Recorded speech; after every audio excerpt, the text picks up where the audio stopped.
Hello, my name is Marianne Ackerman, and I serve as the mayor of Frankenmuth. We've gathered this afternoon to share with you the situation that we're dealing with in the city of Frankenmuth with our COVID-19. To my left is our chief of police, Don Mauer. To my right, our city manager, Bridget Smith. Next to Bridget, we have Jamie Furbush, who is with us with the Chamber of Commerce, and Phil Kearns with Chief. Can we? That's nope, it's live. We're live. Yes. We're live. We're live, so we can't scratch it. We have Phil Kearns, who is our fire chief. Thank you. And Bridget, would you like to take it from here? Sure. So, without a doubt, things are changing rapidly. What we thought we knew on Thursday changed dramatically by Friday night, and what we thought we had a handle on yesterday has changed even more, probably even as we're sitting here with you.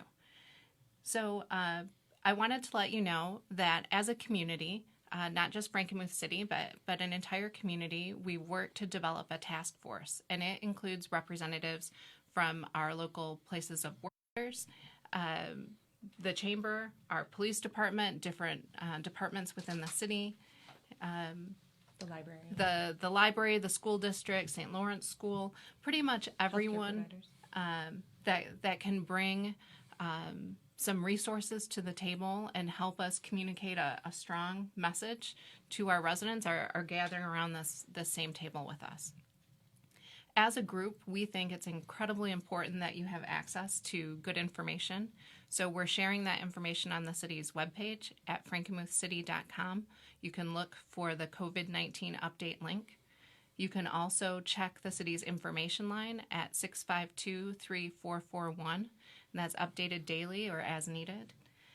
If you have more specific questions about COVID-19 and what it is and what it isn't, we encourage you to look to reputable sources like the CDC.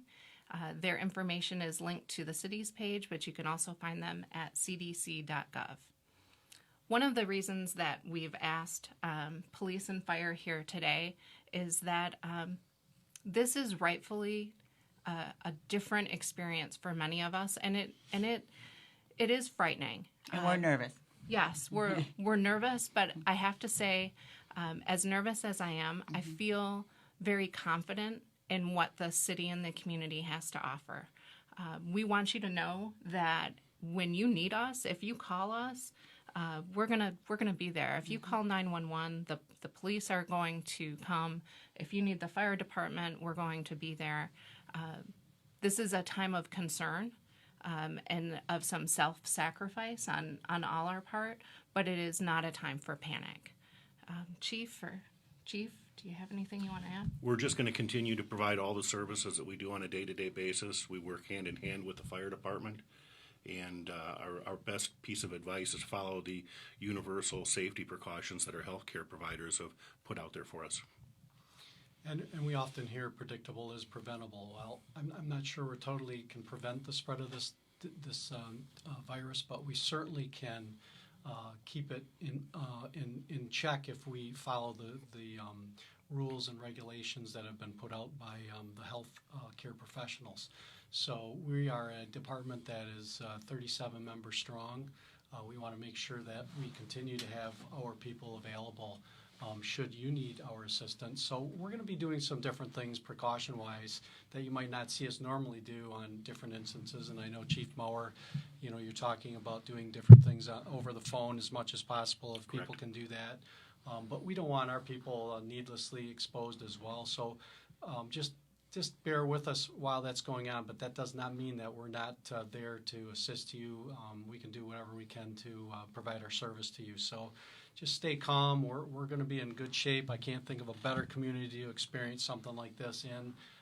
We have got all kinds of valuable resources in this community that from one end to the other that we'll weather this storm and we'll get through it just fine.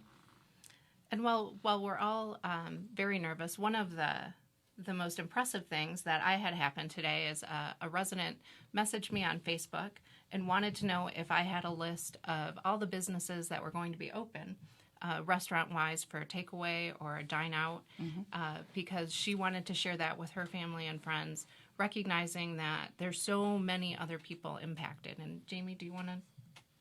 Sure. Thank you, Bridget. So, as many of you have probably seen today, the bars and restaurants have been required to close their in-dining establishments, but we do have many of our eateries here in Frankenmuth that are continuing with not only carry-out service, but also curbside delivery or curbside service and delivery options.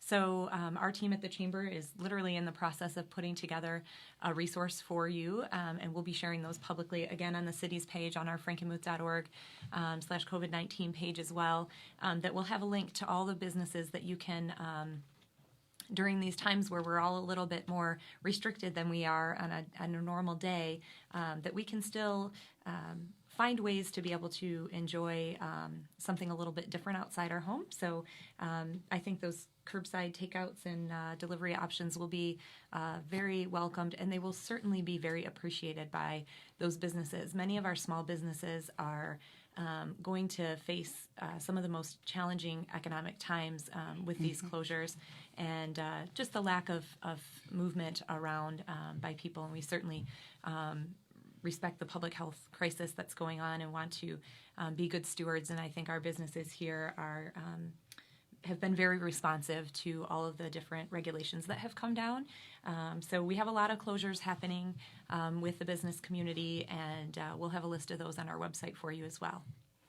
So just in summary, I think we're all right there with you. We're a little apprehensive. We don't know exactly what's going to happen tomorrow, but I can guarantee if you need us, we'll be there. Regardless of what that need is. So come to our website, frankenmuthcity.com, look for the COVID-19 link. You can call our information line, 652-3441.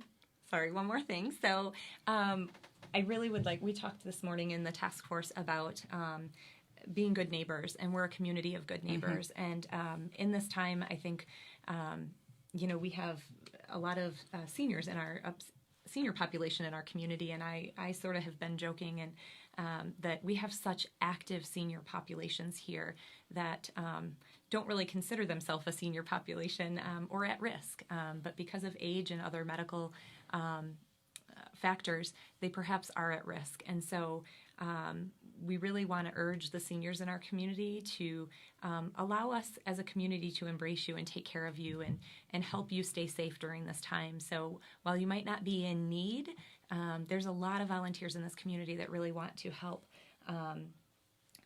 each other. And so let's reach out to each other.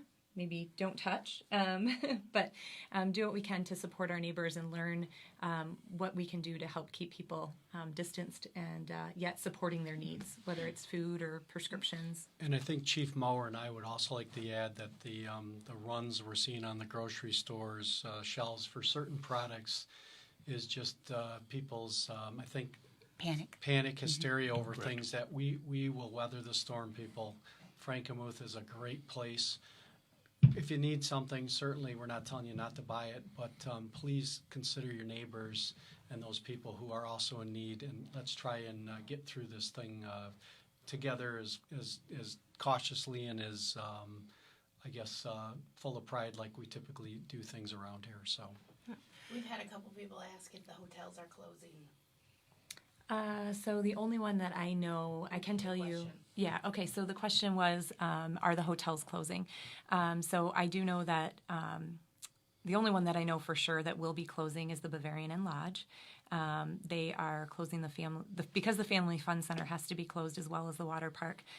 They will be closing, and I'm not sure about the others quite yet. We're still making calls on that. I just happened to talk to them before I came in here. So Zender Splash Village, the water park is closed. The hotel is remaining open, and they will have food available for carry-out only. And but we have a lot of restaurants that are doing the curbside pickup or carry-out options as well. So in fact, nearly all of them, I think, so far have are working on their plans. Yep. Any other questions out there that we need to answer? That was the main, just a lot of thank yous. Okay. And I'd like to share thank you to our healthcare providers who are at the front lines and working long, long hours.